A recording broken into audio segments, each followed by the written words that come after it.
Hello বন্ধুরা, তোমাদের সাথে একটা কথা শেয়ার করছি।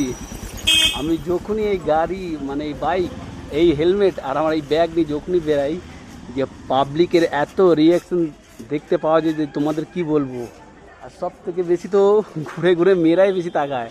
আর অনেক মেয়ের আমি ভিডিও করেছিলাম, জাস্ট সেই ভিডিওগুলো আমাকে পোস্ট করতে বারণ করেছে। যে কি বলবো, যে কি কল্পনা করে ওরা আমার এসে আমার যে হাত মিলিয়ে মানে যে কি বলবো, অনেকজন তো নাম্বারও দিয়ে গেছে অনেক মেয়েরা, সেই ভিডিওগুলো পোস্ট করতে আমাকে বারণ করেছে। আমি সেই জন্য করছি না, জাস্ট শেয়ার করছি তোমাদের সাথে। একটা কি বলবো, এত ভালো লাগে, যে এত ভালো লাগে পাবলিকের রিয়াকশান দেখতে, যে তোমাদের কি বলবো। আর আমি কিছু কল্পনা করতে পারছি না যে আমি তোমাদের কি বলবো। যখনই আমি বেরাই গাড়ি নিয়ে, যে আমি তোমাদের কি বলবো। আর সবাই ঘুরে ঘুরে দেখছি, এমন কোনো লোক নেই, কোনো সব থেকে বেশিরা তো মেয়েরাই ঘুরে ঘুরে দেখে, সব থেকে বেশিরা। যাই হোক, জাস্ট তোমাদের একটা আমি শেয়ার করলাম এই কথাগুলো। অনেক ভিডিও আছে, পোস্ট করতে পারছি না, বারণ করেছে আমাকে, ওই জন্য পোস্ট করছি না। চলো, বাই বাই।